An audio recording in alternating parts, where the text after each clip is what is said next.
What if I told you that Singapore's birth rate is at a historic low, and by 2030, 1 in 4 parents will be over 65? Crazy, right? Now, imagine a future where there aren't enough younger people to support an aging population. Scary thought, right? But wait, don't click away just yet. Stick with me because today, we're not just talking about problems. We're going to find hope, solutions, and maybe even a few surprises along the way. So, if you care about Singapore's future, or just want to know how we can make things better, hit that like button and subscribe to Wealth for You right now. Let's dive in and unpack this together. Trust me, you won't want to miss this. Chapter 1. The Heart-Wrenching Reality. All right, let's get real for a second.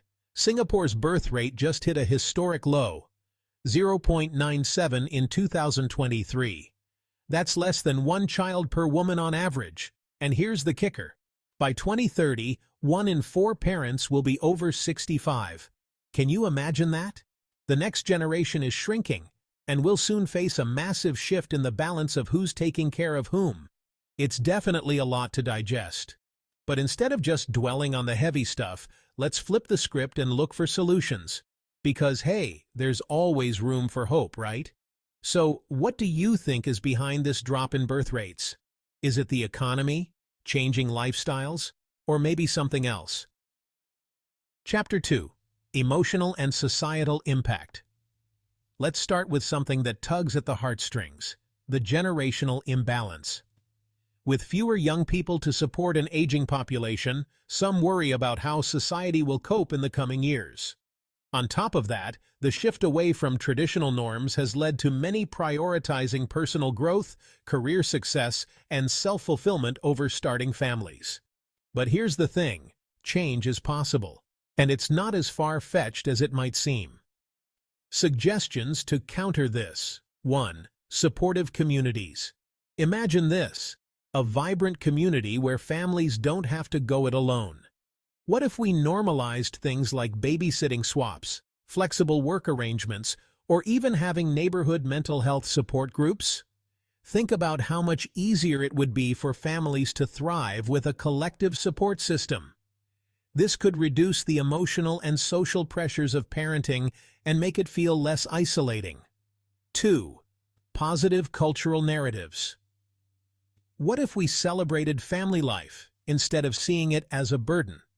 Instead of portraying kids as too expensive or too much work, let's highlight the joy they bring, those little moments that light up our world.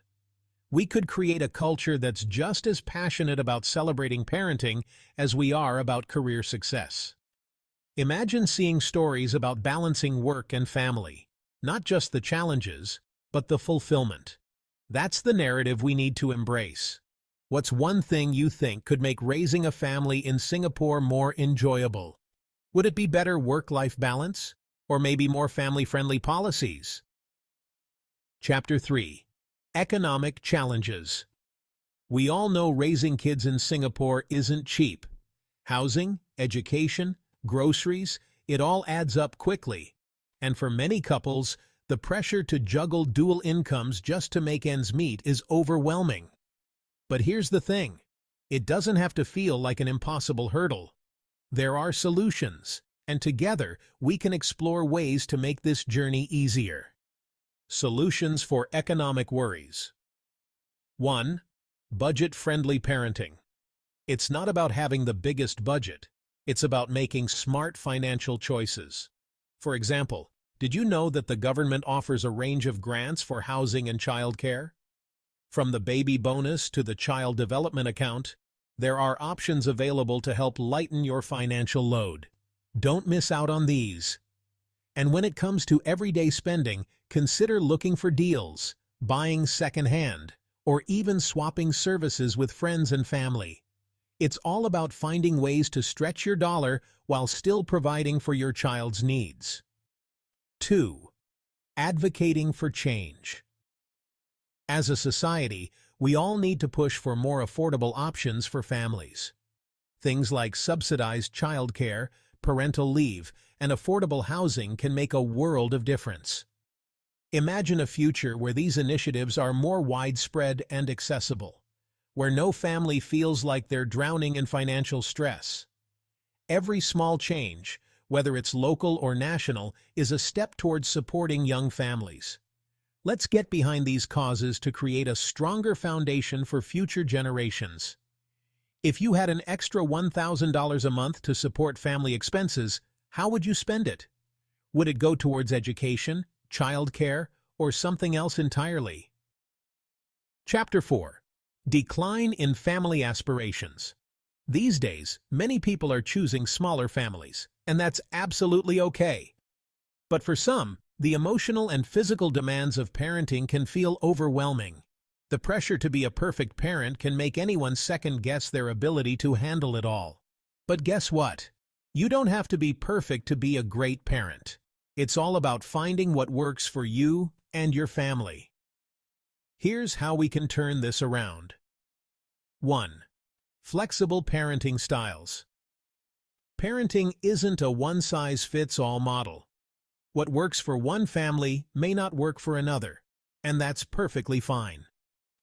Whether you're the hands-on type or prefer to let your kids explore on their own, there's no right or wrong way to parent. Focus on what feels right for you, and embrace your own unique parenting style. After all, your love, attention, and time are what truly matter, not following some rigid, unrealistic standard. 2. Quality over quantity. It's easy to get caught up in the idea that raising children takes endless hours of time and energy. But the truth is, it's the quality moments that matter most. Whether it's reading together before bed, having a playful afternoon, or just being there to listen, those moments mean so much to your child. You don't need to be superhuman. You just need to be present. Number 3. Community networks. One of the most powerful tools for any parent is a support system.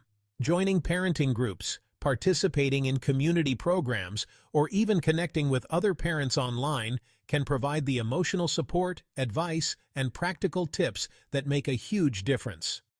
It's about sharing the load and remembering that you're not alone. Find your tribe, whether in person or virtually, and let them help you navigate the ups and downs of parenting. All right. For all the parents out there, I want to know, what's your secret to balancing life and family? Is there a specific strategy or hack that's helped you feel more in control? Chapter 5. Empathy for Young Adults. Let's shift the focus to young adults who are navigating the pressures of delayed parenthood. In today's world, many young people are prioritizing career advancement, personal growth, or simply figuring out who they are before jumping into family life. And guess what? That's perfectly valid. Every individual has their own timeline, and there's no one right path to follow when it comes to starting a family. It's important to remember that life is about finding balance. Sometimes that means focusing on your career or passions first, and other times it's about building a family. There's no need to rush. Ideas to make parenthood more appealing. 1. Flexible work options.